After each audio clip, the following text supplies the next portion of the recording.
a reason, so to speak, a physical reason to not move forward. It might manifest in many different ways. And so this practice of putting your hand to your heart is another one that's deceptively simple. It means interrupting the reactive consciousness one is dancing with, taking a little time out and to heart, and then the step two are a series of deep connected breaths. Instead of trying to problem solve or trying to integrate an emotion, how about simply connecting with your deeper sense of beingness? Because when we connect with our deeper being, our true authentic energy, we're actually lifting vibrationally. Every time we take a deep breath while holding our hand to our heart, we're anchoring an ascended state of being.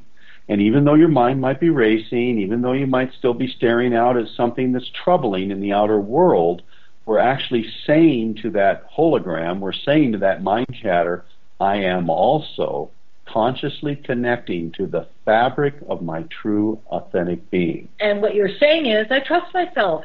And it's a way to do this with the physical connection of the body and the spirit simultaneously, that regardless of what the mind chatter might want to come in and say, the message of I trust myself starts coming in. And so we invite people to begin, put your hand on your heart often. Let that become just a habit, a new way of being. If you start feeling anything less than, hand on heart. If you're feeling fearful, hand on heart. And it also helps, after you put your hand on your heart, to take a deep breath. And as Sri mentioned, this is a deceptively simple practice that has such overwhelming, amazing results once you implement it, that it opens the doorway to even greater connection. Because once you send the reassurance to the body stops acting out, it calms down, thereby you're no longer in this internal struggle of the self with the self, so you have more energy free to anchor the self-love, thereby diving into the truth of your self-trust, thereby taking action steps that you could have never even dreamed of before, because the physicalness of the fear, which traps itself in the physical tissues, was preventing the manifestation of the energy of creativity. And so it really begins with something that simple. Put your hand on your heart and begin there. Beautiful. And curious about the crystals. I love crystals, but how you can share with the listeners how they might be able to anchor just resonance for themselves right now. The hand of the heart is a beautiful way just to connect with our crystalline self that way, sipping the light. And then if those that are inclined to carry a crystal or have a crystal, can you share with them how to use that in this time to provide them with some stability? You know, I'm going to turn that over to Sri, because he is the crystal man. I mean, it's just amazing what Sri does with crystals. However, before I turn it over to Sri, I just want to share with anyone, especially those who might not have been inclined, this is a great way to practice self-trust. To learn how to even pick the crystal that's going to be calling to you is a fabulous way to anchor in all the energy we've already talked about. So there's a couple little tricks I want to pass on while we're chatting today. The first is your heart sincere? Are you wanting this connection? Or is there simply a fascination or a desire for power? And the reason I pause for a moment and say check in, many people don't even realize at times that they're just kind of looking for a gee whiz experience. They're looking for some power. And if they'll stop and bring hand to heart and breathe and get honest with themselves, what am I seeking? Either the motivation to connect with the crystalline grids will dissipate, meaning they weren't really motivated, or their clarity will guide them to the next step. And here's the little tip I want to offer. Every crystal on the planet is carrying a harmonic resonance with all other crystals, yet many, in fact, it really depends where they are, but many are dormant. Many are asleep, you might say, to this higher purpose. And there are indeed crystalline grids that are literally holding our firmament in place, that are holding together this reality. Without getting into that architecture, here's the tip. When holding a crystal, there's two things that I invite you to do. One is to breathe in and out of your heart, and pump love through your hands into the crystal to fully awaken it. And that's literally just what it sounds like, breathing in and out of heart, moving into the highest state of bliss and connection that you know how to connect with, and then just imagine with every breath you're pumping that right down your arms, out the palms, and into the crystal. And as you pump love into the crystal, at some point the crystal will pump it back. It will resonate back. That wakes the crystal up. That is how you can clear a crystal from all of the debris and all whatever energies have been around. You don't need to bury it in the earth. You don't need to run it under cold water. All those things do have some effect.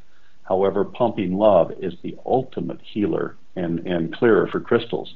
And then the next step, once you've done that, is to tone.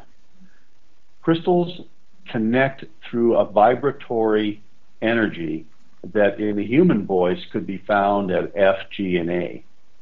And as you tone, ba, ba, ba, and begin to sing your heart's song whilst holding the crystal, worlds will open. And they may open consciously or unconsciously. However, that's your adventure, you know. You get to watch. Right. And in that toning, you're inviting the crystal to connect to its brethren, to connect to its community, and you can follow that connection. You can see that tone of light and that ray of light just burst out, and where does it go? And in your consciousness, you can follow it. And I had a wonderful experience one time doing that where I followed this connection, and we found a dormant earthkeeper crystal that had literally been cloaked deep within the surface of the earth. And there were energies that were trying to prevent this crystal from coming online and doing its ultimate service. And as we followed this ray of energy, I heard a voice say to me, "Take nothing in, hold steadfast in your light." And as we approached, I didn't even know it was a crystal at first. It was just a very dark, cold area. All of these specters, these gray, shadowy energies began to fly toward me. It's almost like an Alfred Hitchcock movie with these bats or dark birds flying toward me. And I just felt such trust and love in my heart that none of them penetrated. It was like dust on the windshield of my aura.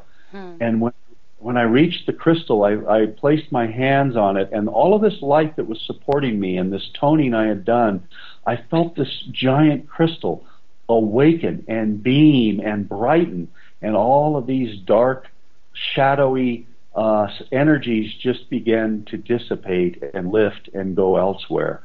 And there's actually more to this story. It was a fabulous adventure where some angelic beings came to assist and heal those that were misguided.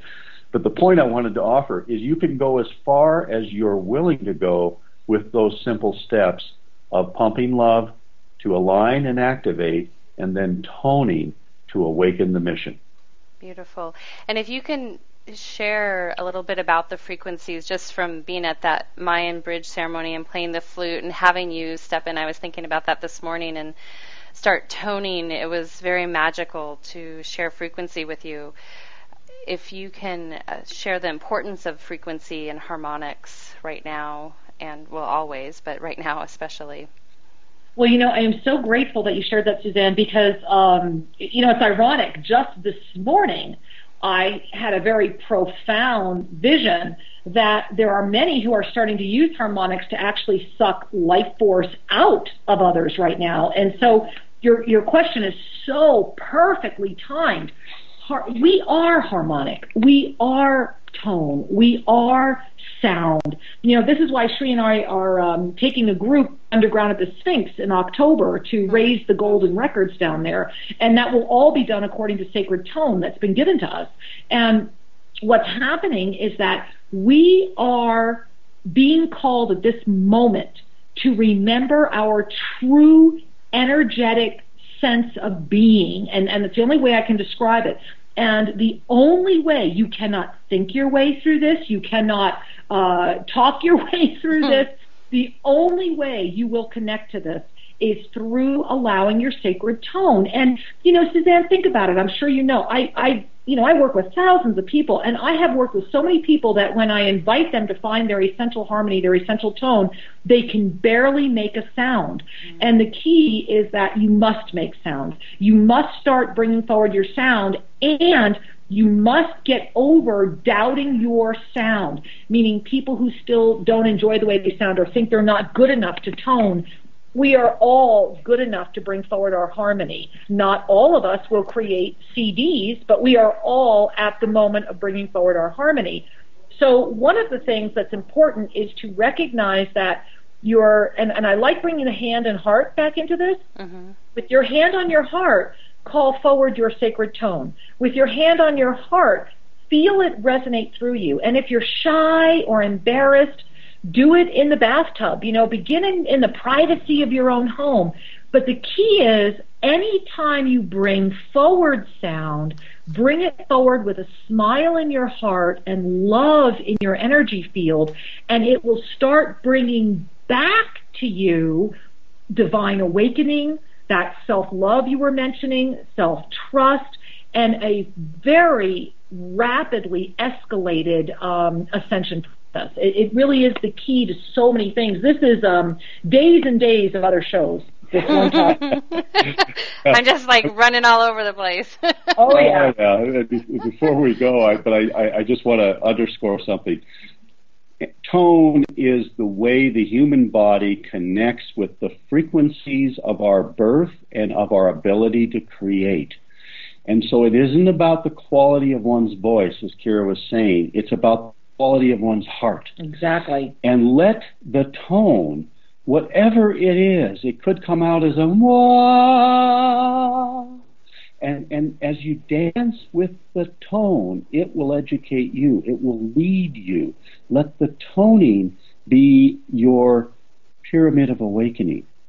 And I think that everybody on this planet, if they'll take a few minutes each day and practice connecting vibrationally, will discover that the keys to ascension, the keys to unity, are already in the lock and are birthing through our day-to-day lives.